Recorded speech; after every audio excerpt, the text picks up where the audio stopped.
ಕರ್ಮಕ್ಕೆ ತಕ್ಕಂತೆ ಫಲ ಸಿಗತ್ತಾ? ನೀವು ನಂಬ್ತೀರಾ? ಇದೊಂದು ರಾಜ ಮತ್ತು ಮಂತ್ರಿಯ ಕತೆ. ಒಳ್ಳೇದು ಮಾಡಿದವರಿಗೆ ಒಳ್ಳೇದೇ ಆಗತ್ತೆ ಅಂತಾರೆ. ಅದು ನಿಜಾನಾ? ಈ ಕಥೆಯಿಂದ ನಿಮ್ಮ ವ್ಯವಹಾರಕ್ಕಾಗುವ ಲಾಭ ಏನು? ಒಂದು ಯೂನಿವರ್ಸಲ್ ಕಾನ್ಸೆಪ್ಟ್ ಬಗ್ಗೆ ಈ ಕತೆ ಬೆಳಕು ಚೆಲ್ಲುತ್ತೆ.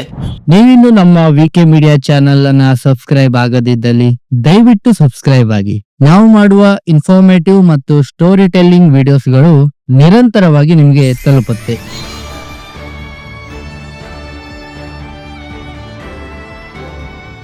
ಇವತ್ತಿನ ಕತೆಗೆ ಬಂದ್ರೆ, ಒಬ್ಬ ರಾಜನಿದ್ದ. ಆ ರಾಜ ತುಂಬಾ ಕ್ರೂರಿಯಾಗಿದ್ದ. ಅವನು ಜನರನ್ನು ಸುಮ್ಮನೆ ಶಿಕ್ಷಿಸುತ್ತಿದ್ದ. ವಿನಾಕಾರಣ ಅವರಿಗೆ ತೊಂದರೆಗಳನ್ನ ಕೊಡುತ್ತಿದ್ದ. ಜನರಿಗೆ ಶಿಕ್ಷೆಗಳನ್ನ ನೀಡಿ ಒಂದು ವಿಕೃತವಾದ ಆನಂದವನ್ನ ಪಡಿತಾ ಇದ್ದ. ಜನರು ಕೂಡ ಇವನ ಈ ಗುಣದಿಂದ ತುಂಬಾ ಬೇಸತ್ತು ಹೋಗಿದ್ದರು. ಸೊ ಹೀಗಿರ್ಬೇಕಾದ್ರೆ ದಿಢೀರನೆ ಆ ರಾಜನಲ್ಲಿ ಒಂದು ಬದಲಾವಣೆ ಆಗತ್ತೆ. ರಾಜ ಆಸ್ಥಾನಕ್ಕೆ ಬರುವಾಗ ನಾಮಗಳನ್ನು ಹಾಕೊಂಡು ಮಹಾನ್ ದೈವ ಭಕ್ತನಂತೆ ಬದಲಾದ ವ್ಯಕ್ತಿಯಾಗಿ ಬರ್ತಾನೆ. ಪ್ರಜೆಗಳಿಗೆಲ್ಲ ಆಶ್ಚರ್ಯ ಆಗತ್ತೆ. ಹಾಗೆ ಒಂದು ಘೋಷಣೆಯನ್ನು ಕೂಡ ಮಾಡ್ತಾನೆ. ನಾನು ಇನ್ನು ಮುಂದೆ ಪ್ರಜೆಗಳಿಗೆ ಯಾವುದೇ ರೀತಿ ಶಿಕ್ಷೆಯನ್ನ ಕೊಡೋದಿಲ್ಲ.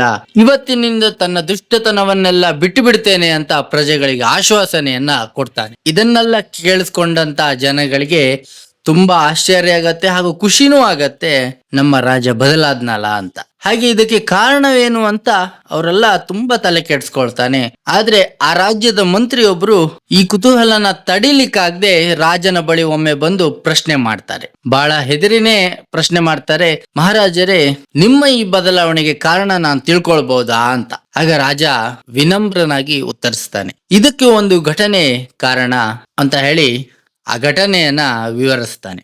ಒಮ್ಮೆ ರಾಜ ಬೇಟೆ ಆಡ್ಲಿಕ್ಕೆ ಕಾಡಿಗೆ ಹೋಗಿರ್ತಾನೆ. ಅವನ ಜೊತೆ ಒಂದು ಬೇಟೆ ನಾಯಿ ಕೂಡ ಹೋಗಿರುತ್ತೆ. ಬೇಟೆ ಆಡುವಾಗ ಆ ಬೇಟೆ ನಾಯಿ ಒಂದು ನರಿಯನ್ನ ನೋಡಿ ಅಟ್ಟಿಸ್ಕೊಂಡು ಹೋಗತ್ತೆ. ತುಂಬಾ ದೂರ ಅಟ್ಟಿಸ್ಕೊಂಡು ಹೋದ ಮೇಲೆ ನರಿ ಕೂಡಲೇ ತನ್ನ ಗುಹೆಯೊಳಗೆ ಇನ್ನೇನು ಹೋಗ್ಬೇಕು ಅನ್ನುವಷ್ಟರಲ್ಲಿ ಆ ನಾಯಿ ಆ ನರಿಯ ಕಾಲಿಗೆ ಕಚ್ಚಿ ಬಿಡತ್ತೆ, ನೋವು ಮಾಡತ್ತೆ. ಅಲ್ಲಿಂದ ಆ ನರಿ ಒಂದು ಕಾಲು ಕುಂಟಾಗಿ ಬಿಡುತ್ತೆ. ನಂತರ ಈ ರಾಜ ಬೇರೆ ಹಳ್ಳಿಗಳಿಗೆ ಹೋಗ್ತಾನೆ. ಆ ನಾಯಿನೂ ರಾಜನ ಜೊತೆನೆ ಬರ್ತಾ ಇರ್ಬೇಕಾದ್ರೆ ಆ ನಾಯಿ ಒಬ್ಬ ವ್ಯಕ್ತಿಯನ್ನ ನೋಡಿ ಬೊಗಳಲಿಕ್ಕೆ ಸ್ಟಾರ್ಟ್ ಮಾಡತ್ತೆ. ಕೂಡಲೇ ಆ ವ್ಯಕ್ತಿ ಒಂದು ಕಲ್ಲನ್ನ ಹಿಡ್ಕೊಂಡು ಆ ನಾಯಿಯ ಕಾಲಿಗೆ ಹೊಡೆಯುತ್ತಾನೆ.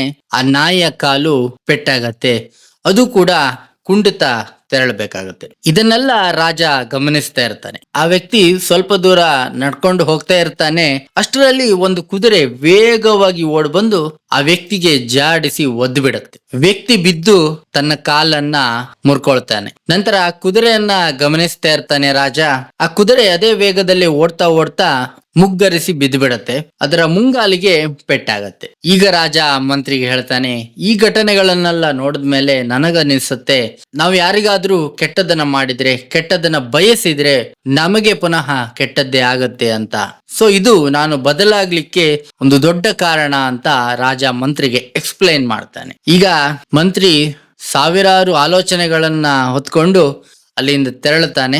ಅವನಿಗೆ ಮೊದಲಿಂದನೂ ಈ ರಾಜ್ಯವನ್ನ ತಾನು ವಶಪಡಿಸ್ಕೊಳ್ಬೇಕು, ರಾಜನ ಸರಿಸಿ ನಾನು ರಾಜನಾಗ್ಬೇಕು ಅನ್ನೋ ಆಸೆ ಇರುತ್ತೆ. ಈಗ ರಾಜ ಸಾಫ್ಟ್ ಆಗಿರೋದ್ರಿಂದ ಆ ಆಸೆ ಆದಷ್ಟು ಬೇಗ ನೆರವೇರುತ್ತೆ ಅನ್ನೋ ದುರಾಲೋಚನೆ ಅವನಿಗೆ ಬರುತ್ತೆ. ಹೀಗೆ ಅವನು ನಡ್ಕೊಂಡು ಹೋಗ್ತಾ ಇರ್ತಾನೆ. ಮಂತ್ರಿ ಅವನ ಮನಸ್ಸಿನಲ್ಲಿ ಕೆಲವು ಆಲೋಚನೆಗಳು ಮಿಂಚಿನ ಸಂಚಾರ ಆಗ್ತಾ ಇರುವಾಗ ಎದುರುಗಡೆ ಇರೋ ಗುಂಡಿ ಅವನಿಗೆ ಕಾಣದೆ ಹೋಗತ್ತೆ. ಅದರಲ್ಲಿ ಬಿದ್ದು ಕುತ್ತಿಗೆಯನ್ನ ಮುರ್ಕೊಳ್ತಾನೆ. ಸೊ ಮಂತ್ರಿ ರಾಜನಿಗೆ ಕೆಟ್ಟದನ್ನ ಬಯಸಿದ್ದಕ್ಕೆ ಅವನಿಗೆ ಆನ್ ಸ್ಪಾಟ್ ಕೆಟ್ಟದೇ ಆಗುತ್ತೆ. ಇದೇ ಅಲ್ವಾ ಕರ್ಮದ ಆಟ. ವ್ಯವಹಾರದಲ್ಲೂ ಹೀಗೆ ನಾವು ಜನರಿಗೆ ಕೆಟ್ಟ ಪ್ರಾಡಕ್ಟ್ ಅನ್ನ ಕೊಡ್ತೀವಿ, ಕೆಟ್ಟ ಸರ್ವಿಸ್ ಅನ್ನ ಕೊಡ್ತೀವಿ. ಇದ್ರ ಮೂಲಕ ನಾವು ಹಣ ಗಳಿಸಬಹುದು ಅನ್ನೋ ಭ್ರಮೆಯಲ್ಲಿರ್ತೀವಿ. ಆದ್ರೆ ಫೈನಲಿ ಕೆಟ್ಟದಾಗೋದು ತಮಗೆ ಅನ್ನೋದು ಎಷ್ಟೋ ಜನಕ್ಕೆ ಗೊತ್ತಿಲ್ಲ.